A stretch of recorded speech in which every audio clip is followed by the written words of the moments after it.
People always say to me that everything I touch turns to gold.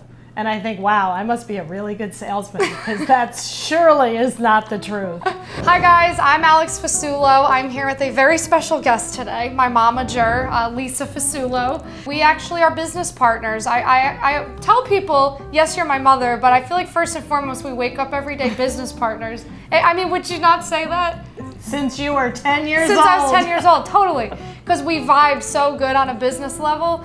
And the two of us, when we get together, I mean, we've hatched 20 ideas, 20 businesses, I think. Well, I think more than that, but we actually did 20 businesses together. Yeah. And people always think that we're so successful at everything.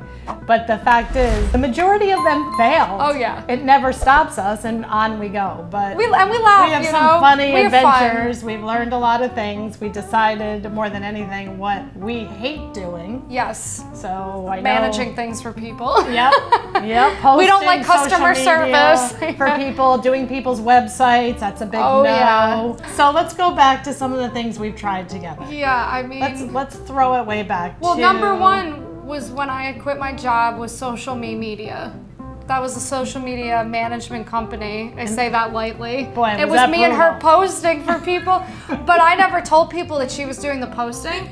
Because of the ageism things, they would never think that she's actually really social media savvy. And I'm still posting for these people we actually that have still no have idea. A few leftover clients, no one knows that. I was like the face of it because people wanted to think it was a 22-year-old doing it, you know, and not, I don't know, 51, whatever. 55 at the time, we did that for like 2 years, and the whole time we were like, wow, we hate this. We hate that. And then we'd go, the killer was all those meetups we went to. Yes. So I would take the train down to New York, 2.5 hours. We think we had some really big, great meetings that turned out to be huge time wasters. Yes. The meetups we went to probably every 2 weeks. Oh, I had my own meetup group, remember? You know meetup.com?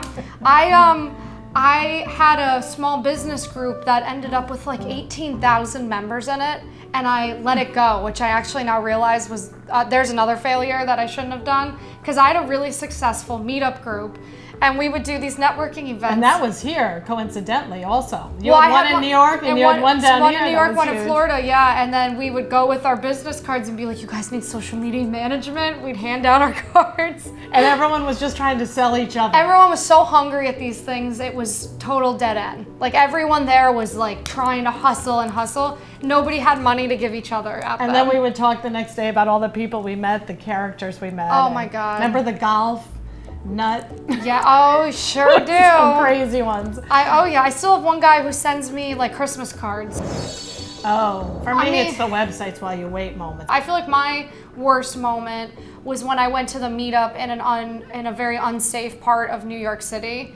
And a guy followed me from the meetup onto the subway, and I was texting her, you know, saying this guy. And it was like midnight. Yeah, like this guy is following me home right now, you know, and I'm sure that was a low point for you too. Because I was 2.5 hours away. Yeah, and I was scared because this guy was following me home, and I didn't know what to do, and I was texting her, and I just remember that was, I feel like, a low point for us, and that if we don't check our entrepreneurialism together, we can almost be in unsafe situations by accident. Because we rarely say no. We take every challenge that comes at us, we figure out a way to do it.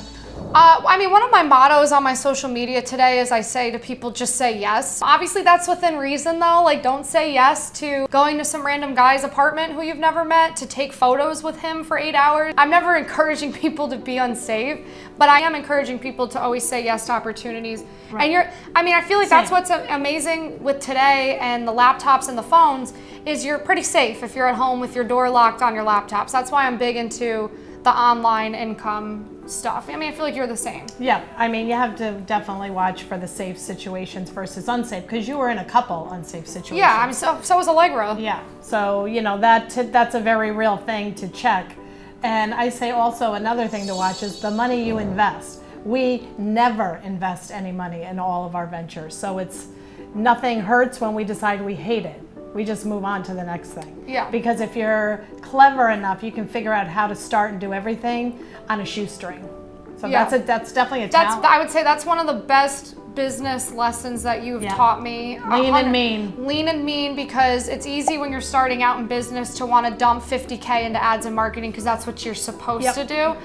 you've taught me, you know what? If you are agile, if you're creative, if you do enough research, you don't have to put a cent into most internet things, okay? If Really, you wanna, almost anything. well, but if you want to open other a things, storefront or yeah, whatever. but you can still flea market your finds, get super creative That's with true. it. You're right. Never think you have to put a lot of money into something. And if you do, I feel like there's a weakness in your business. If you need a huge loan, when people say I can't open a business, I need a loan, that is getting started on the wrong foot, because if you're in debt to begin with, I promise you, will hate the business you are trying to get off the ground. And it's funny because people always say to me, they're like, well, you're only posting profit, you know, what are your expenses? What are your expenses? And I'm like, none. You guys don't understand. Everything I've done with my social media, with Fiverr, I've put no money into it. Right. Not a cent went into any of it. Right. So people are like, well, she's only, you know, profit. I'm like, you guys, you've not ascribed to the school of Lisa here, which is... Yeah. And it doesn't even matter. Say something like campfire trailers, which you would be sure, like we have also a really kind of neat horse trailer turn mobile bar business that's very popular today. We never needed a garage and all the things you would think you would need. No. We figured out how to do it just in our own garage, friends' garages. We never got locked into things that make it hard to turn a profit. I believe you should be able to turn a profit on something really, really, really quick. So when I hear the businesses that say, well, we're 2 years in, we haven't turned a profit yet, I can't even look. So I don't even know what model they used for that to happen, because it's surely not my model. Can you tell everyone what your motto is with me and Allegra and just life? But the Lisa's motto is? I wasn't aware of this, but the kids mentioned that I always just say, put some dirt on it. Rub some dirt on it, kids. You know, whatever it is, there's a solution to it. There's no reason to get put off by it. Just move on, get over it, on to the next. And guys, now you know why I am the way I am. Just rub some freaking dirt on it. You're fine. That's another one. Yeah, I love that one. Mom, this, you're fine. You're fine. Just let's keep going. I love that. So good. That's good. That's funny. Have a good one, guys. See you inside the course.